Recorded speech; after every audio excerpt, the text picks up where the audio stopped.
Live. All right, we're live. So, hey everybody, today we have the Modern Dad Council. We have Eric Lehman with us, Jay Forty, and Thomas Pfeiffer.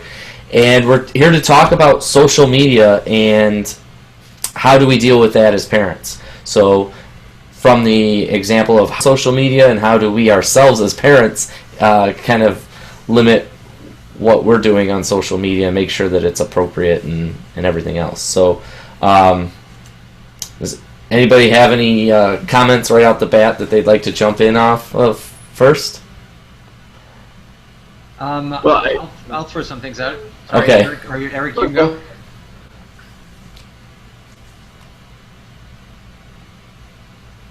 Go ahead, Jay. All right, sorry about that. That was Yeah. a long pause. I think the thing to couple with social media, and that you can pick any one of these topics, and maybe the issue to bring up is how are you acting like a leader in all that you do. So whether it's social media or social responsibility or being part of a community or being part of this family, how might some of the values of leadership, like excellence, service, integrity, commitment, diligence, things like that, kind of guide the behaviors that sit in behind this, so that social media becomes not only a particular thing, but it's yet one more piece of all of the things that we do. And maybe this gets to be a conversation that we have about how do you show up to everything, as under the guise of how are you doing your social responsibility when it comes to social media. To add to that, Jay, I think one thing that we don't realize always, particularly about our children when they reach a certain age, 12, 13, 14, and they seem like little adults in so many ways, and we're eager to trust them in many ways because it's important to trust them, is that they're still kids. And while it's important for them to learn, I think at a pretty early age about social media and how to use it and what it means, they don't have the same tools that we do as adults to process stuff that happens on social media. So I think that's, if we want to show up, that's one thing we really need to keep in mind, is that an insult, a slight, some kind of thing that we might shrug off as a grown-up or have the tool to say, you know what, that's really not about me. I'm not going to take the bait. I'm not going to engage with that, whatever it is. Our kids don't have those same tools that we have as adults, so that's one reason it's really important for us to look over their shoulders and monitor and be there and help them understand how to operate in this arena. I think one thing that comes to mind for me when you say that, Thomas, is that it's not so much about, as we're like looking over their shoulder in their social and what they're doing in social media, it's not so much to say don't do this, or that, I don't know. I guess with my son, I don't worry about him going on these sites he shouldn't be going on, because I have that faith in him and this a certain amount of trust that I don't need to go through his history every day, or like some parents I know, there's monitoring devices that you can buy, hook up to your computer to, if anything falls within a certain parameter, it gets flagged and you get notified. And I don't feel the need to go to that extent with my kids, because I have that conversation with them and we have that talk, and so it's kind of just assumed that I'm not going to search your stuff for you, to see if you did all these things, but it's not appropriate for you to go to those sites. And so my point with what you were saying, Thomas, is that the kids just process things differently, so it's kind of having that conversation with them about what they might find on there, and then kind of letting them have the feel of it. Does that make sense? Yeah, that makes sense, and I would add to what I said, it's not just what happens to them, what's incoming, it's also what they put out there. They also don't have the tools of judgment to know that putting something out there, a picture, whatever it is, could have implications that they don't really fully understand. No, I think that what comes to mind in this, and it's funny when I wasn't always a fan of it growing up in a big Italian family. And I think I mentioned this before. We were big family meeting people, but what it created for for the world at that moment, it created the opportunity to talk about what it is that was going on with things.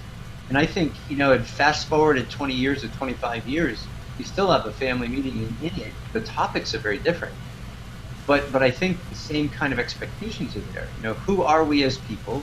How do we show up to the events of our life? And what is it that's going on in yours that we want to then hold up against what it is that we said we do? So, that ability to have that discussion about how you show up to the events of your life happens in what you're talking about, in creating some room for conversation. I mean, how many kids? And in fact, so I think, back when we were kids, the worst thing we did was find an old edition of Playboy and look at it, and that was like the worst thing that could, happen. That you found somebody who left a copy of that out somewhere, and you and your brothers went and looked at it. We would never bring that information up in a family meeting and say, "Oh, I just had some questions, so I just did my own field work." And we wouldn't do that. So, what is it that we would think our kids would do if they are wandering on sites that are a little bit intriguing? I'm not just saying all the sex ones, but there's a lot of weird stuff out there, or there's a lot of stuff out there that like Tom said, the kids just don't have enough of the right tools sometimes, depending on the age, to know what to do with some of the things that they see. That a more seasoned brain or a wiser brain would say, "Oh, don't go there. That's not for you," or "Wow, that's extremism in the way that it happens." But we're all piqued a little bit by some of these things that seem like they're on the fringes. So to me, there's two things. One, what can we create so there's the opportunity for us to discuss with our kids what they see, even if it's an issue of Playboy, or is there something like, "Hey, I saw a site on how to make bombs today. First of all, why would you be there? But what made you think about that?" So that's their world. It's not a Playboy issue anymore. Now it's other bigger stuff. And so, how do you create that? I mean, how do you create the ability to talk about that?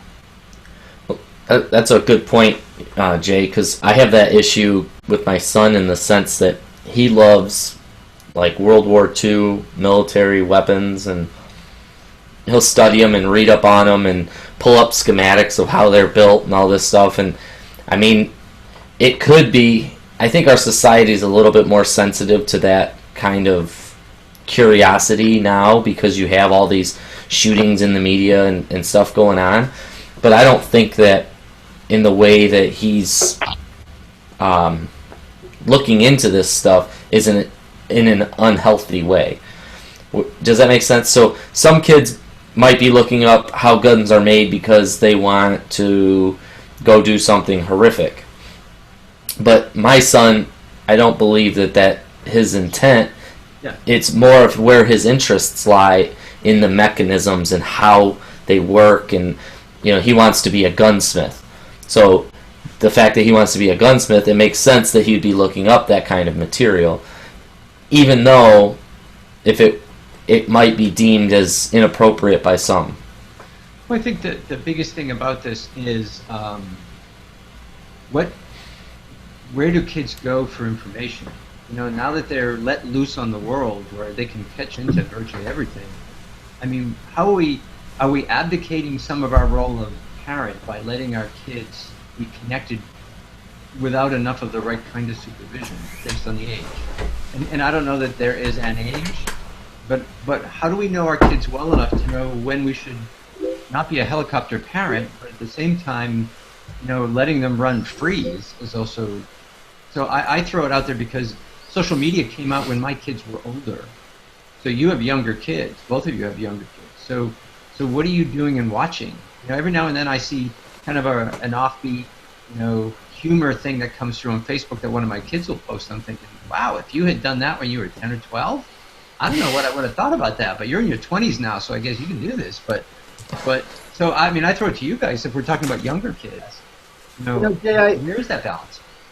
I think it's a real both and, because as Chris was saying, his son who's interested in guns and how they're made and how they look, and my son is too. It's like they can look at pictures. They can, there's so much information that they can get that you couldn't get before, and so many opportunities for creativity, and so many wonderful opportunities to be exposed to people's art and people's writing and people's creativity that just didn't exist before, and that's all positive.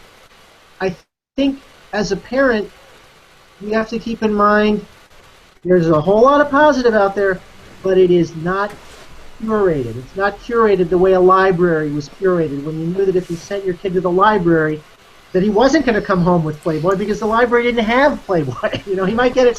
He was bound to get it somewhere else. And I remember finding a treasure trove of those once next to a dumpster at a construction site. Yeah. But Every kid's dream. Yeah. The internet is not. Sorry, I didn't mean to get stuck on that, but you know where my mind's at. The internet is not curated.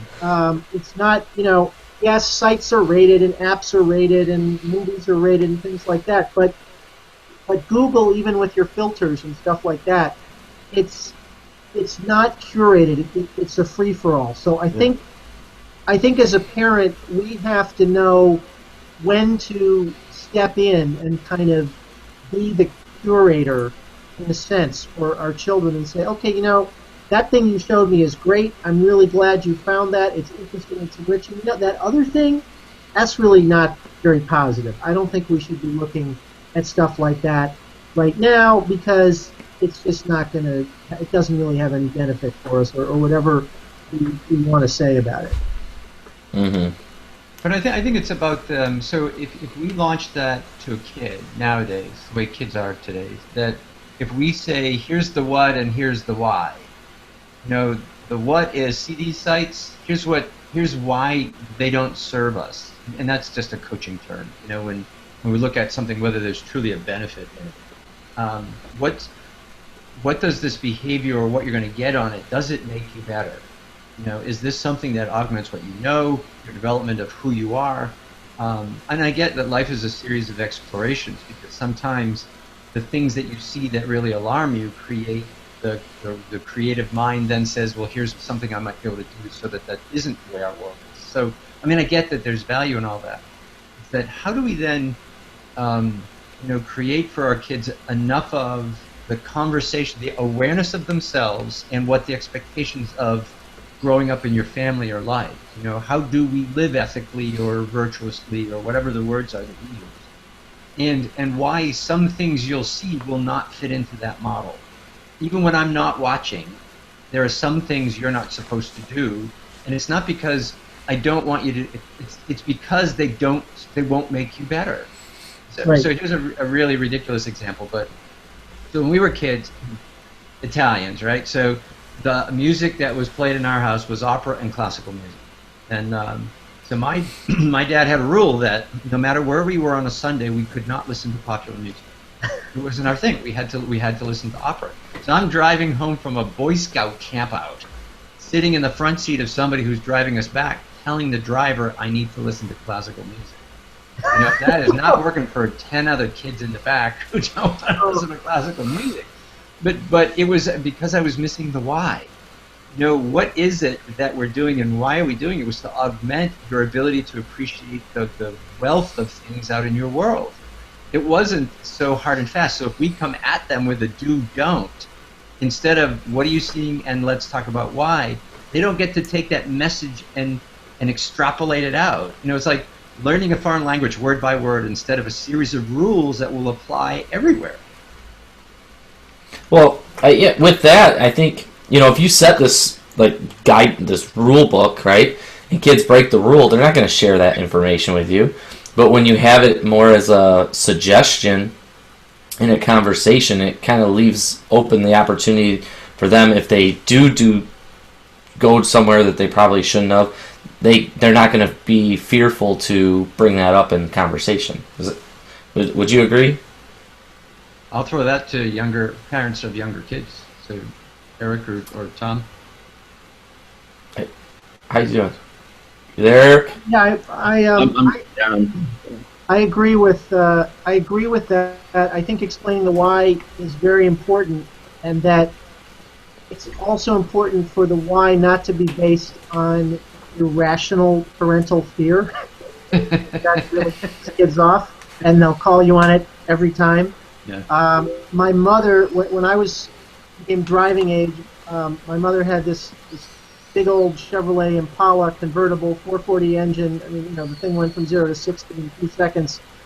But she would not let me drive at night with the top down because she felt that that made me a target for being stopped by the police, that somehow the police in our sleepy little suburb, you know, were more likely to stop a car at night with the top down.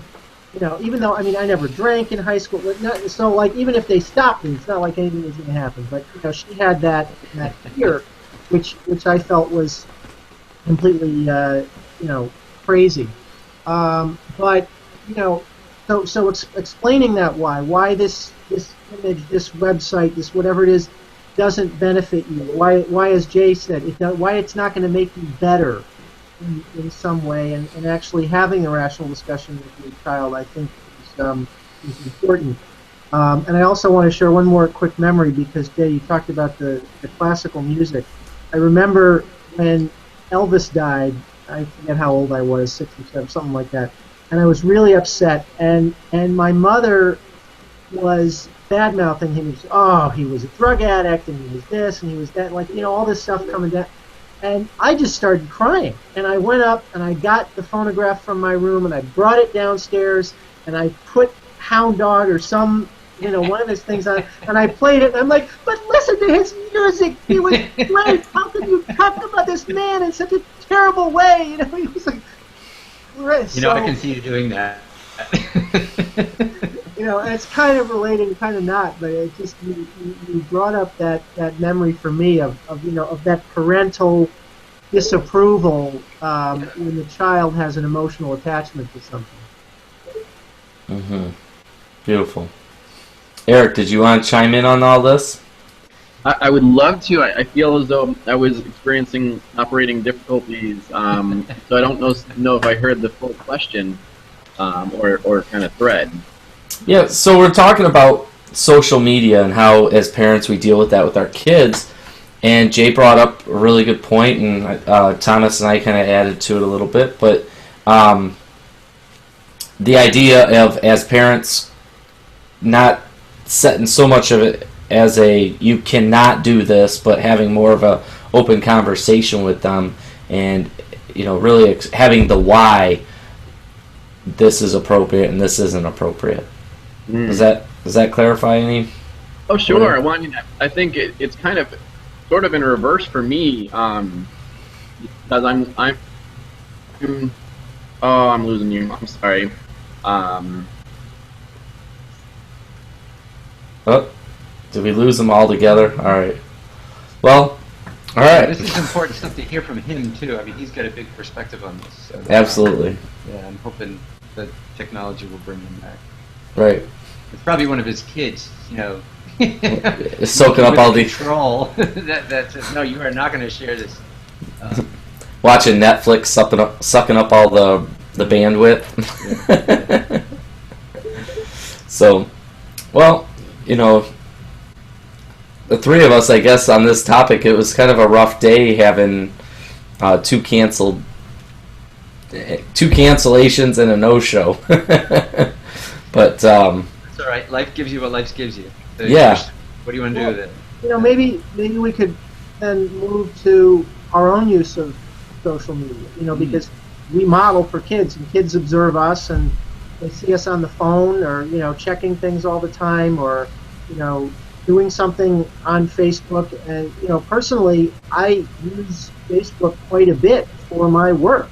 You know, I'm chatting with colleagues on Facebook. I'm reading articles that people are posting on Facebook and sharing. I'm moderating threads on Facebook for the Good Men Project Writers Group. And so, you know, if someone were to just look at what's on my screen all day, you know, you might say, oh, he's dilly-dallying around on Facebook. When in fact, you know, well, I'd like to think I'm not dilly-dallying because, you know, like this morning, I saw someone shared an article that a woman wrote about her child with autism, and it just went on the Huffington Post yesterday, and it got a huge response. And I thought, well, that's a great article for us to republish on the Good Men Project. So I contacted her, and we're going to republish her article. But that came through Facebook. So social media is a part of my day-to-day work existence. And as I think of it now, will probably be a huge part of our grown children's day-to-day work experience too, because it's going to be more integrated into everything that we do. So modeling for them appropriate use of it, when to be on it, when to be off of it, understanding, when it's work related, when it's fun related, and it's okay to have fun with it, and all of those things, I think is crucial, because our kids are going to grow up, way more even than we are, being attached to this stuff and into it all day long.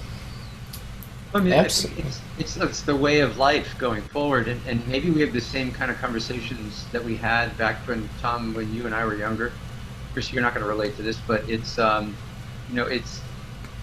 what were the places that you were productive? Maybe this is what I got from, my big Italian family thing too, where we were always about what's on your to-do list and how you're not wasting time.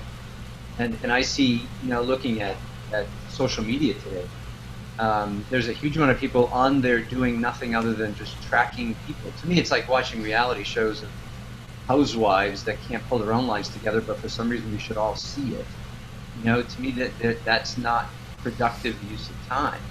Maybe I'm in an old school in this, but I see that there's wonderful value in TV, and I see that there's horrible value in TV. Like, I think that there's huge value, like you talked, Tom, in the use of Facebook. I'm not a big Facebook fan. For everybody, I love the way you use it, and I need to step into using it more that way. But I find that it's a little bit of a struggle for me, and I have my own little demon in my head saying, "What are you doing on Facebook? You should be working." Yep. And until we, so to me, I think a healthy way to do it might be, I always try and get at what the process is behind it. So if we could phrase it for our kids to say, a couple of things. Does it make you better? Does it share some gift that you have with the world? Because it may in fact be that environment. And is it telling you really critical information about your world? Mm-hmm. Any one of those seems like a productive reason for it. Now, maybe there are other ones to add to that, but maybe that's the guidance we could give to our kids, that social media isn't the moment you get up, you plug in, and the moment you go to bed, you unplug finally. It's, are you intentional about choosing what you're on and why you're on it, instead of just acting like the lemming that gets pulled into everything because everybody else does? That's great. It's an opportunity to teach intentionality.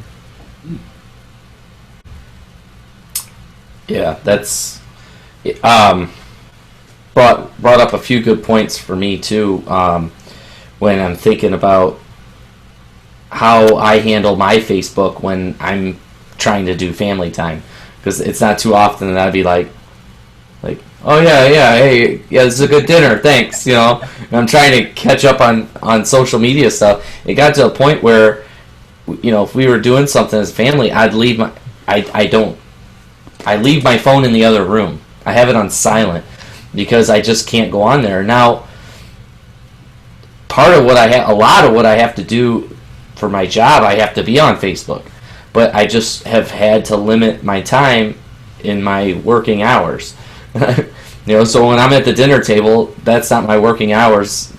I have to keep the phone and everything else. I have to detach from it, and then even throughout my work day, I can find myself getting caught up just I could waste an hour scrolling through Facebook and not even make a dent in all the stuff that I could have done. Especially when you find a neat video or this, that, and the other, you end up leads you to another one and another one and another one. Yeah, Where you're busy just telling all your friends you like it, I like it, I like it, I like it, I like it. Yeah, What else am I supposed to say here? Thanks for posting, but I just acknowledge that you posted. That's what like is. Well, you think Facebook's bad, YouTube's the worst, because YouTube, it's easy to get lost for 15 minutes or a half hour. Well, yeah, that's what they figured out. Just put related videos down the right-hand side. People are sunk.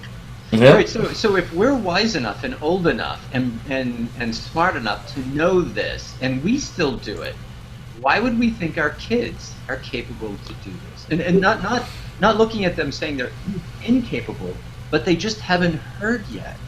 You know, we teach this thing in the workplace. We show managers and leaders what it takes in order to provide service at an extraordinary or exceptional level. And they struggle with it. And then we ask, well, why would you think if you struggle with it, that the employee who is not that motivated or not that informed would deliver that same kind of service? They won't. So if we struggle with this, then why would we look at our kids and be disappointed that they can't break away from it?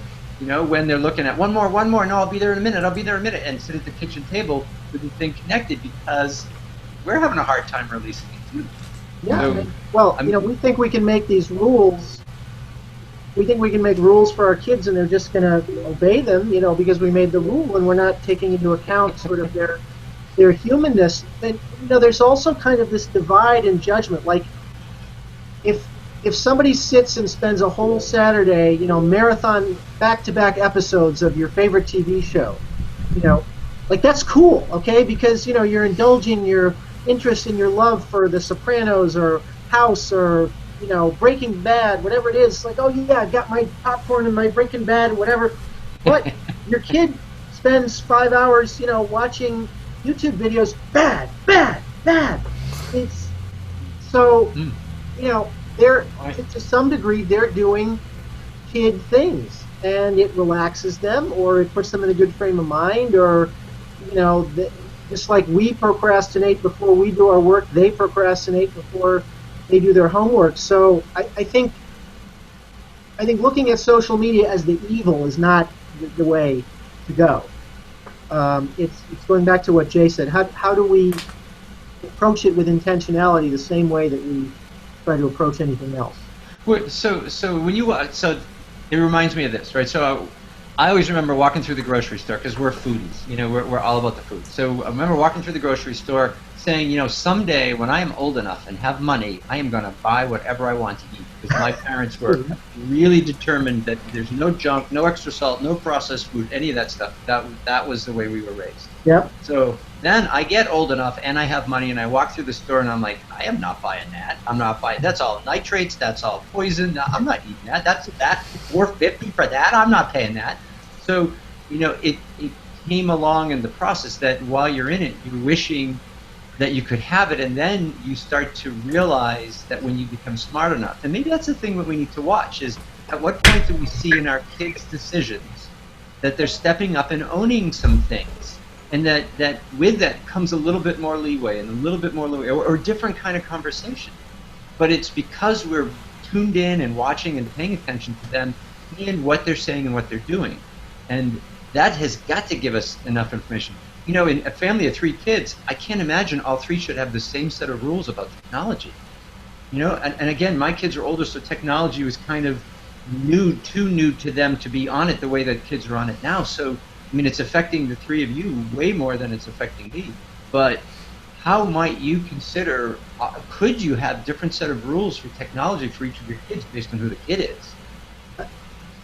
I think that's crucial, Jay, to have different rules for different kids. It's a hugely important point, because the kids are different. My 2 boys use, you know, social media differently, and they're interested in different things, and they need to spend different amounts of time and things like that. You know, also going back to your food example, there's a lot of shame attached to this stuff. Shame as parents, like we're supposed to be ashamed of our kids if they spend too much time. We're ashamed of ourselves for allowing our kids to spend too much time doing something. And what I think happens is eventually things get legitimized that were considered shameful before. You know, like it was shameful for the housewife to spend all day watching soap operas at home. You know, that was like a shameful image or something like that, how indulgent that was.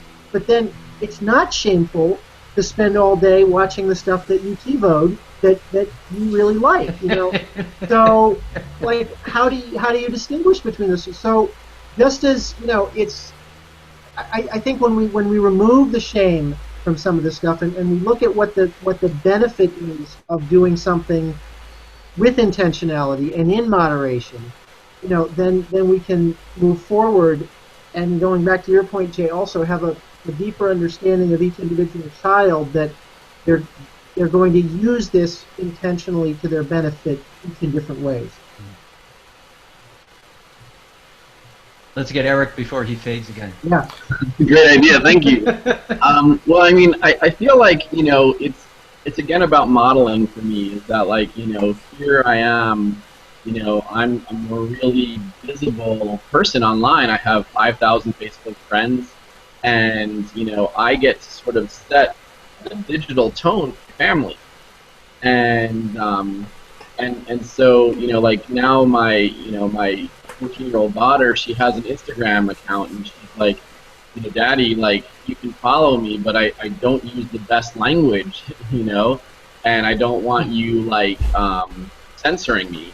And I'm like, well, okay, I mean, like, and I think there was this, kind of, we're in this kind of transition phase where, if, in a way, if she's not going to censor, like, I'm not going to censor her language, then it's got to be okay for me to talk about, some family stuff, that happens, publicly. So I mean, like, that's kind of our, our interesting conversation, where, yes, I want to be a leader, but I'm also, I also get to consider the lulls, and bye-bye. I lost.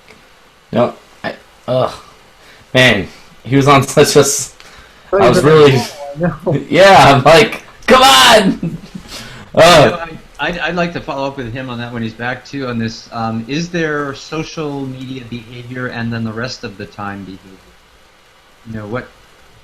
That I was just really surprised by that comment, that you might be surprised by my language on social media. That there's this dichotomy of personality, that we are an avatar on one and we're real on another. And maybe I'm just incredulous because I'm older, that how are you not you everywhere, and how are you not living our values everywhere? If you couldn't say it to me here at home, why on earth are you saying it there?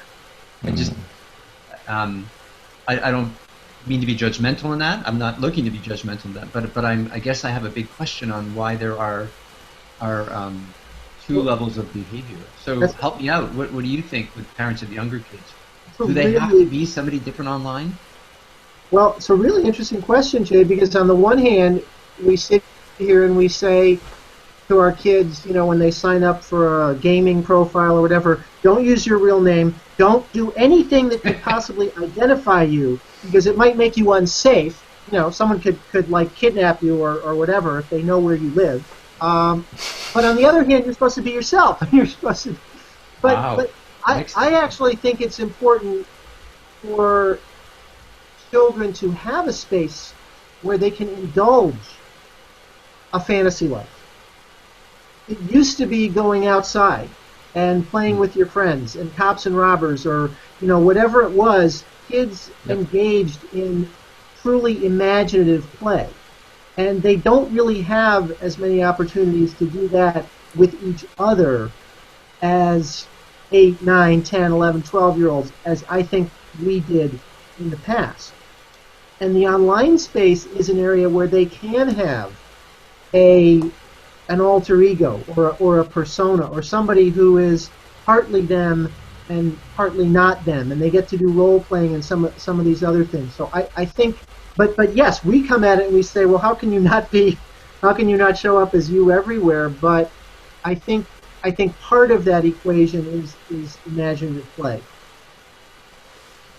I really like that. Thank you for that expanded perspective, Tom, because authenticity is different than imaginative play. Yeah. And I really like that. They're two separate things. They're related, but they're really two separate things. It's so funny though. So I would imagine there are a lot of adults on Match.com who are really in imaginative play.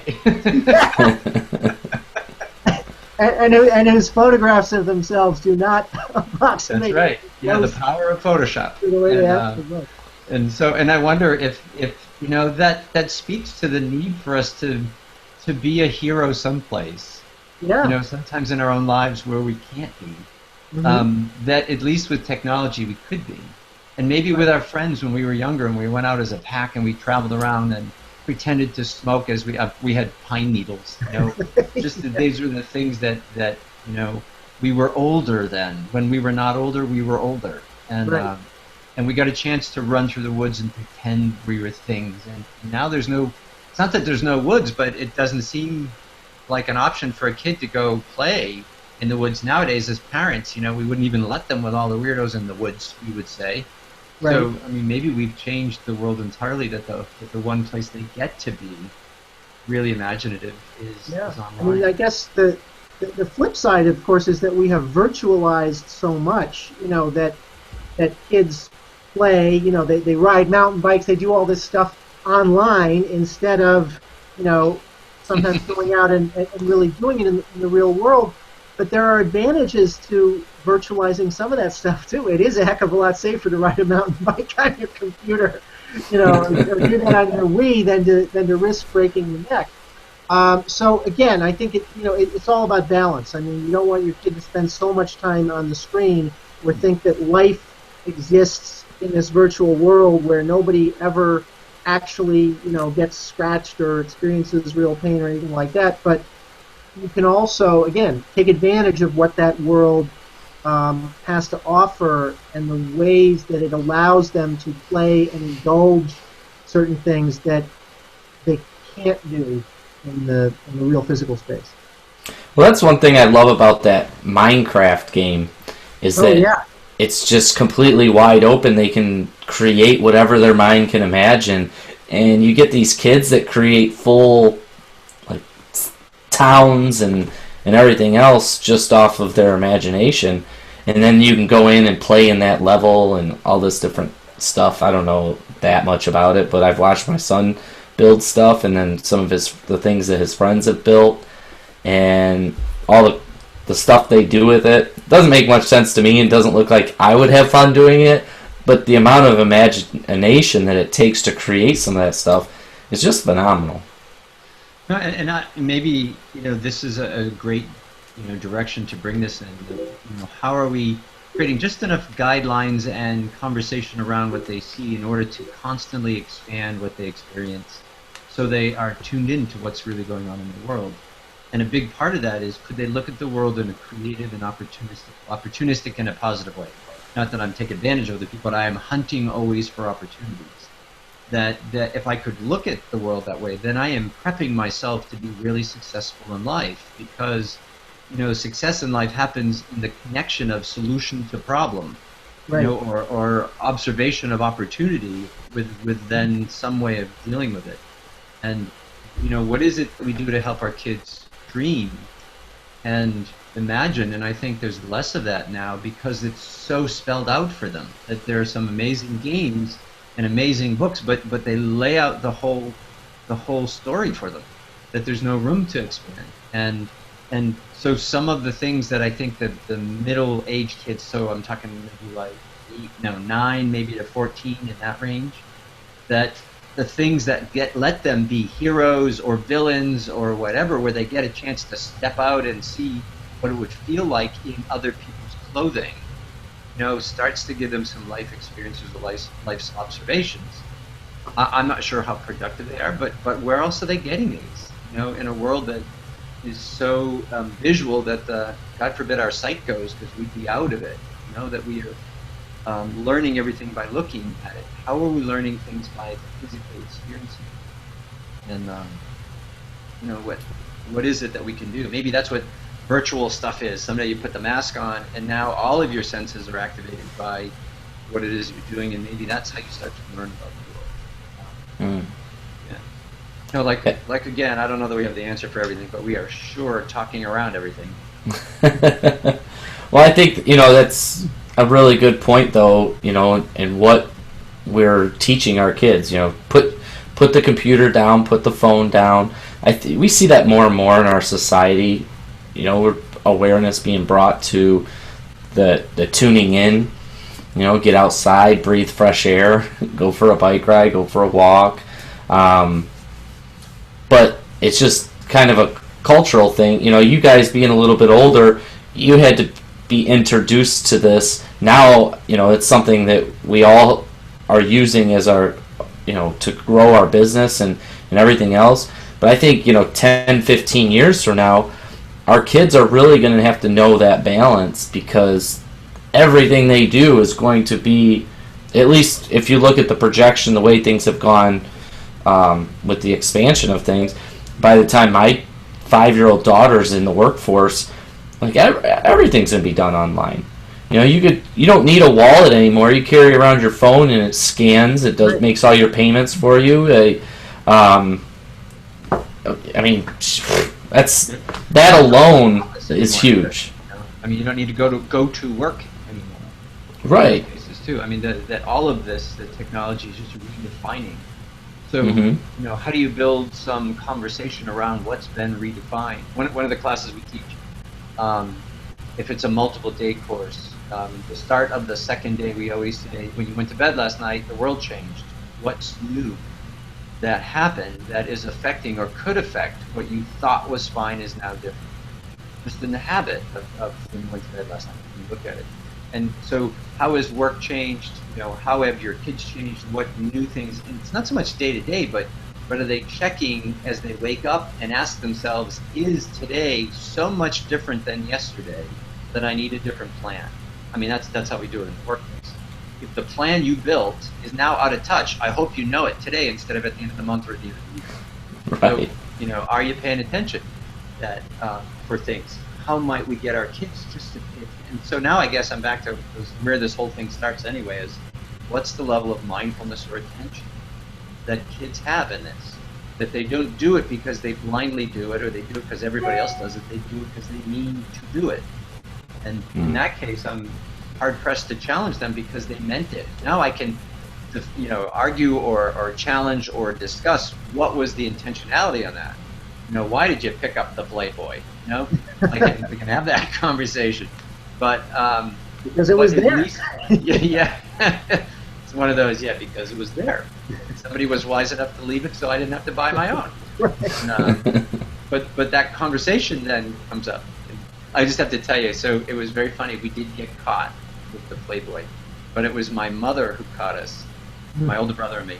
And she was very good, and she said, I'll leave it up to you if you want to tell your father about this. Because he was a very strict Catholic, and this was like, not going to be okay. And she understood. We're 2 teenage boys, and there was this huge draw to turn the pages back, because the cover did a very good job of saying, keep going. And so we did. And but I find that a really responsive parent was, hey, this is just part of what that is. Let's talk about it. And in that, it was a fair amount of shame, Tom, to go back to your comment before, to start with, to a point where I certainly would not have brought it up with my father. But my mother was really wise about gently having a conversation with us and then letting it go. Yeah. And we were changed, and she was changed, and we didn't need to be embarrassed about it. And she was really good about it. That's a really, really positive way to handle that, because you go from the hot flush of excitement at having discovered the thing to the hot flush of shame. A lot of flush going on. Yeah. So yes, I think to raise our kids to be mindful and cognizant of these things, while not contributing to what is already an embarrassing or difficult or shame labeled situation is crucial. Yeah. And I think the foundation we give our kids gives them a little guidance as the world throws this stuff at them. It's the kind of, to me, it's like a shield. When there are certain values that the family and you espouse, then as the things that are not like that come up, it's like a scary movie. I mean, you block it, but then you kind of look through it. Like, I'm not supposed to, but I kind of got to see this. until I start to see it and I go, nope, no, I was right. I didn't want this. But nobody can do that other than they can do that. So if we say no, that first of all generally makes them want to do it more. But what we really want them to do is to see that no is a good choice here. That the reason why the answer is no, and you might have to at least peer at it in order to say, oh, yeah, you're right. I don't want that. Might be the way, because we all seem to need to do it our own work ourselves. About that, we seem to have to, prove it to ourselves that that is not for us, rather than just trust that somebody said that. And I think it's important to kind of keep in mind that this does depend on the child, right? Because I know, like, kids growing up, my parents were like, they put walls around and like, this is law. If you break the law, you're in trouble. It was a big deal. If I didn't, if I would have got caught with a Playboy magazine, it would have been like, you're getting the crap kicked out of you kind of a situation. Where I had friends that their parents could really care less. It was just kind of like, yeah, like, whatever, you look at, here, you want a porno movie? We can watch it. That's the one I just got done watching. Yeah, and all the way, I had friends of mine that's parents didn't have a problem with them doing drugs. Smoking pot mainly in high school. That's, the kids I knew, that's what they would do. They'd go smoke pot. And I had kids that I knew that smoked pot with their parents, and then later on, other kids I knew that would steal pot from their parents. So it's like, but what I found is that you had the kid that smoked pot with his dad, grew up selling drugs, ended up getting in trouble, doing all the wrong things, and ended up, Right. paying consequences for it. But then you had that kid that would steal his dad's pot, but knew that it was wrong, and knew it was against the law, and was like, that was afraid, like, he would do it because he knew his dad did it, but Dad wasn't like, oh yeah, this is totally cool, and kind of, he never got into the drug selling aspect of things. But I don't know exactly why, but I have to believe it had something to do with, there was still a little bit of fear there, whereas with the other kid, it was very thought of as nonchalant. Mm-hmm. And I think social media kind of plays into that too, because if we're that parent that's like, doesn't give a crap, just go ahead, do whatever you want, they're going to be looking up all that crazy stuff and indulging themselves in the things that they shouldn't. But if we can just have that little conversation with them and let them know, these are the guidelines, this is what, and I think this goes back to another show that we've had talking about our family brand. This is not what the Eischen household does. This is not what the Forte family does, or the Pfeiffer family does. Mm-hmm. So that's our home value system, or whatever. So that's my 2 cents. But yeah, I mean, it's so at the beginning, I know we talked about maybe the issue is in social media, maybe the element is social media, but the issue is, how do we create a clear roadmap on handling life on life's terms? Because we don't even know what the next thing's going to be. Social media, we know now that we have an expanded ability to connect with other people. There'll be other things. So what framework has to sit behind it to give our kids and ourselves guidance at all of this about what it is and what it isn't for us? And knowing that that's a flexible road, because there are many things I know that we probably were emphatically no, only to realize, well, that was a little quick to judgment.